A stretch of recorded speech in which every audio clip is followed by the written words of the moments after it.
अस्सलाम वालेकुम। उम्मीद करता हूँ आप सब खैरियत से होंगे। आज हमारा सेकंड ईयर का लेक्चर है, chapter number 8 getting started with C. आज जो हम क्वेश्चंस पढ़ने जा रहे हैं वो आपकी स्क्रीन के ऊपर जो आपको नज़र आ रहे हैं। Discuss the two main categories of programming languages. What are low level programming languages? Discuss the two main low level languages. What are high level programming languages? Last जो हमने लेक्चर जो हमने देखा था उसमें हमने एक तो देखा था कि प्रोग्रामिंग लैंग्वेज होती क्या है और उसकी कितनी टाइप्स होती हैं। तो आज हम उन्हीं दो टाइप्स को जो है वो मज़ीद डिस्कस करने जा रहे हैं। तो बड़ा ही इंपॉर्टेंट लेक्चर है ये, और ये अगर मैं सिलेबस के लिहाज से आप लोगों को बताऊं तो ये बहुत इंपॉर्टेंट है, क्योंकि ये बहुत दफ़ा जो है वो आपके बोर्ड के एग्ज़ाम्स में जो है वो ये रिपीट हो चुका है ये वाला क्वेश्चन। तो आप अच्छे तरीके से जो है वो ये लेक्चर को देखिएगा, एंड तक देखिएगा, और उम्मीद है आपको बड़े अच्छे से जो है वो समझ में आएगा। तो चलिए स्टार्ट करते हैं। Low level programming languages. The programming languages that are very close to machine language are called low level programming language. वो वाली लैंग्वेजेस जो आपकी मशीन से बहुत ज़्यादा करीब होती हैं, जो आपके मशीन से मुराद यानी जो आपके हार्डवेयर के बहुत ज़्यादा करीब होती हैं, वो आपकी मशीन लैंग्वेजेस या लो लेवल प्रोग्रामिंग लैंग्वेजेस कहलाती हैं। The program instructions written in these languages are in binary form 0 and 1 and symbols। इनमें जो भी इंस्ट्रक्शंस लिखी हुई होती हैं आपकी लो लेवल प्रोग्रामिंग लैंग्वेजेस में, वो बेसिकली 1 और 0 की फॉर्म में लिखी हुई होती हैं, या फिर डिफरेंट जो है वो सिंबल्स की फॉर्म में जो है वो लिखी हुई होती हैं। The examples of low level programming languages are machine language and assembly language. Low level languages की भी अब हम पढ़ रहे हैं लो लेवल प्रोग्रामिंग लैंग्वेजेस। आगे वो कह रहा है कि इसकी भी आगे इसको दो मेन कैटेगरीज में, इसको दो जो है वो कैटेगरीज में डिवाइड किया गया है। एक आपकी है मशीन लैंग्वेज और दूसरी है आपकी असेंबली लैंग्वेज। अब बात करते हैं मशीन लैंग्वेज की कि मशीन लैंग्वेज क्या होती है। तो इसको हम थोड़ा सा डिटेल के साथ देखते हैं। तो क्या लिखा हुआ आपकी बुक में, चलिए देखते हैं। The programming language in which instructions of the programs are written in binary form is called machine language। वो वाली प्रोग्रामिंग लैंग्वेज या वो वाली लो लेवल लैंग्वेज जिसमें आपकी जो इंस्ट्रक्शंस होती हैं वो बाइनरी फॉर्म में लिखी हुई होती हैं। और बाइनरी लैंग्वेज कौन सी होती है?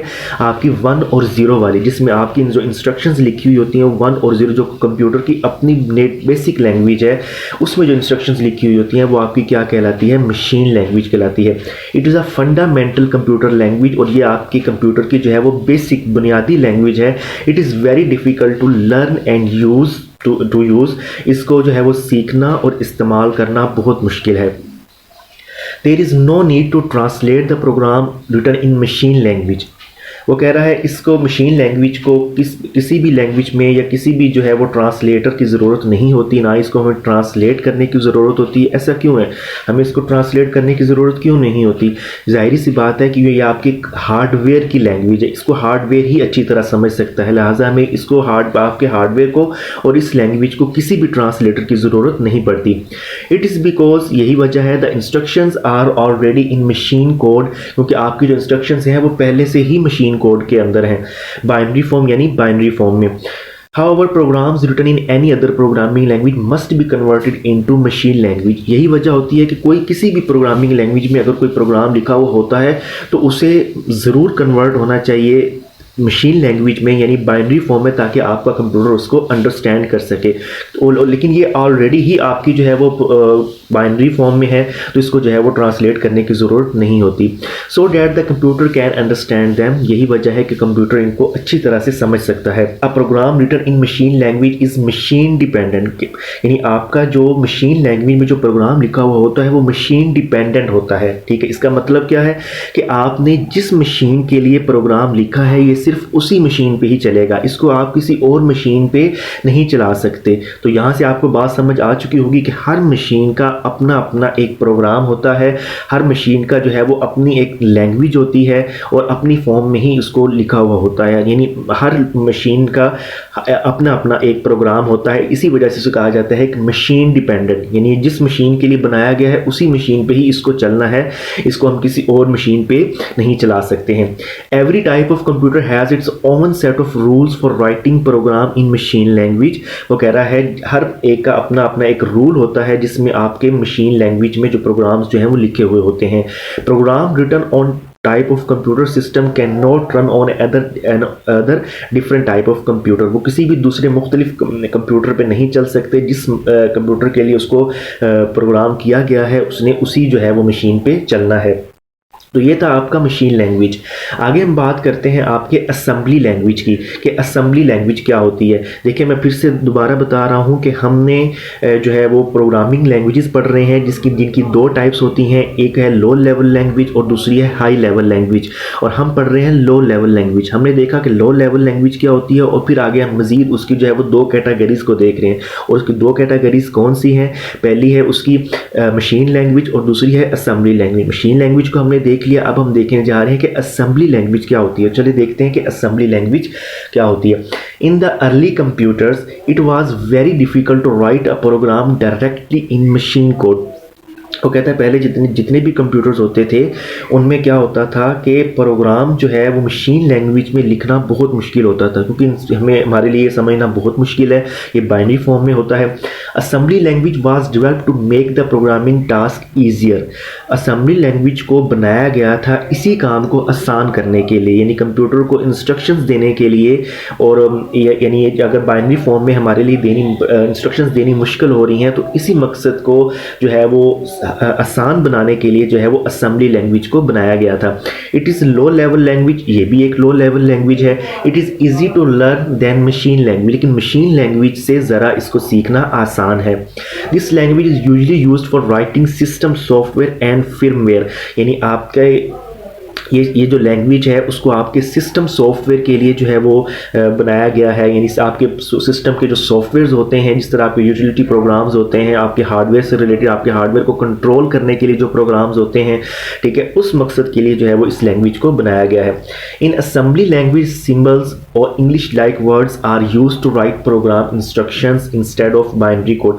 वो कहता है इसके अंदर बाइनरी कोड में हम अपनी इंस्ट्रक्शंस को नहीं लिखते हैं, बल्कि हम इसमें जो है वो इंग्लिश के वर्ड्स यूज़ करते हैं।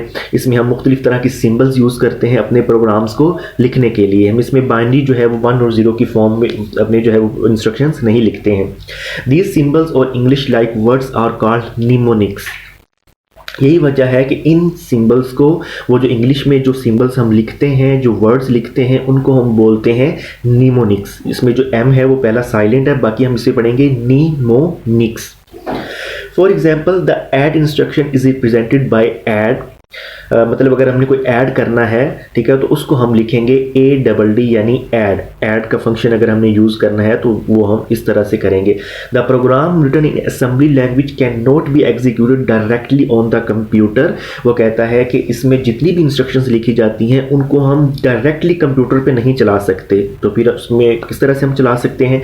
It is translated into machine code with the help of translator program called assembler. वो कहता है एक असेंबलर यूज़ होता है जो आपके असेंबली लैंग्वेज को कन्वर्ट करता है मशीन लैंग्वेज में, ठीक है।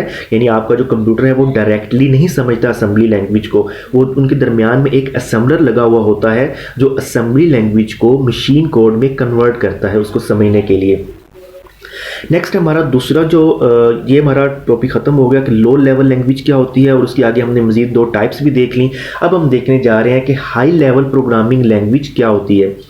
The programming languages that are close to human languages are called high level programming languages। वो वाली लैंग्वेजेस जो इंसान की बहुत करीब होती हैं, जिनको इंसान अच्छी तरह से समझ सकता है, उन्हें उसको लिख सकता है, उसको मतलब अच्छी तरह से अंडरस्टैंड कर सकता है, वो हमारी क्या कहलाती हैं? High level programming languages. The program instructions written in these programming languages are similar to English language. इसमें जितनी भी हम इंस्ट्रक्शंस लिख रहे होते हैं वो हम इंग्लिश लैंग्वेज में जो है वो लिख रहे होते हैं। इसी वजह से इसको समझना बहुत ज़्यादा जो है वो आसान होता है हमारे लिए। अनलाइक लो लेवल लैंग्वेजेस, उनके बरक्स, लो लेवल लैंग्वेजेस के बिल्कुल ये बरक्स है, यानी उसको हम समझना हमारे लिए मुश्किल होता है क्योंकि वो बाइनरी फॉर्म में या सिंबल्स की फॉर्म में होती है या 1 और 0 की फॉर्म में होती है। लेकिन हाई लेवल लैंग्वेज आपकी क्या होती है? आपकी इंग्लिश में होती है। इसी वजह से इसको समझना जो है वो आसान होता है हमारे लिए। These languages are easy to learn, और इन लैंग्वेजेस को सीखना भी बहुत ज़्यादा आसान होता है। Every high level languages has its own set of rules for writing program. हर लैंग्वेज को अपना अपना लिखने का एक तरीका होता है, कुछ रूल्स होते हैं हर लैंग्वेज के अपने अपने। These rules are called the syntax of the language, और इन लैंग्वेजेस को हम इनको सिंटैक्स बोलते हैं। सिंटैक्स मतलब लिखने का तरीका का, कि किस लैंग्वेज को किस तरह से लिखा जाता है, किस तरह से उसको समझा जाता है, तो वो चीज़ हमारी क्या कहलाती है, syntax. The program instructions are written according to the syntax of the programming language। इसमें जितनी भी आपकी इंस्ट्रक्शंस लिखते हैं वो आप हर लैंग्वेज के सिंटैक्स के मुताबिक लिखते हैं। यानी अगर हम सी लैंग्वेज को सीखने जा रहे हैं तो हमें सी लैंग्वेज को सीखने के लिए उसके सिंटैक्स को समझना पड़ेगा, उसके सिंटैक्स को सीखना पड़ेगा, फिर जो है वो हम सी लैंग्वेज में प्रोग्राम्स जो है वो लिख सकते हैं। अच्छा, जिस तरह हमने उसको असेंबली लैंग्वेज को देखा, इसी तरह इसकी भी कुछ हाई लेवल लैंग्वेजेस की भी हम यहाँ पे कुछ एग्जाम्पल्स देखेंगे, ठीक है, जिसको देखने से आपको मजीद समझ आ जाएगा कि हमारी हाई लेवल लैंग्वेजेस कौन कौन सी होती है। और हम रोज़मर्रा ज़िंदगी में इनको सुन भी रहे होते हैं। अक्सर हम सुनते हैं कि वो जावा में काम करता है, वो सी प्लस प्लस में काम करता है, वो ऑब्जेक्ट ओरिएंटेड प्रोग्रामिंग में काम करता है। यानी इस तरह से हम रोज़मर्रा ज़िंदगी में अपनी सोशल लाइफ में भी ये चीज़ें सुनते रहते हैं। तो आज हम इनको देखते हैं कि हाई लेवल लैंग्वेजेस की कौन कौन सी जो है वो एग्जाम्पल होती हैं। तो गौर से देखिएगा। सबसे पहले बात करते हैं सी या सी प्लस प्लस। तो ये भी हाई लेवल लैंग्वेज है जो आपके सिस्टम और आपकी एप्लीकेशन सॉफ्टवेयर को जो है वो लिखने के लिए इस्तेमाल होती है।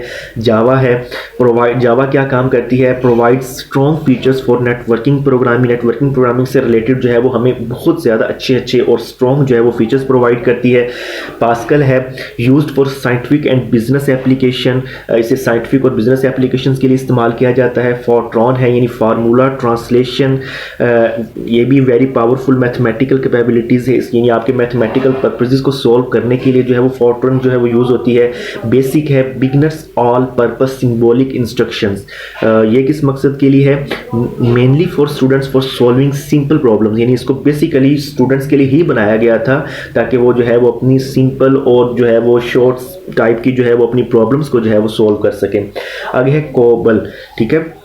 कोबल क्या है, कॉमन बिजनेस ओरिएंटेड लैंग्वेज, यानी डिज़ाइनड फॉर बिजनेस एप्लीकेशंस, ठीक है। और ये आपकी जो बिजनेस एप्लीकेशंस को जो है वो क्रिएट करने के लिए जो है वो कोबल जो है वो इस्तेमाल होती है। इस तरह और भी बहुत सी लैंग्वेजेस होती हैं, ठीक है। तो ये था आपका आज का लेक्चर, जिसमें हमने क्या देखा था, हमने देखा था कि लैंग्वेजेस कितनी टाइप्स की होती हैं, 2 टाइप्स की, लो लेवल लैंग्वेज और high level language. Low level language में हमने देखा था कि मशीन लैंग्वेज क्या होती है और असेंबली लैंग्वेज क्या होती है।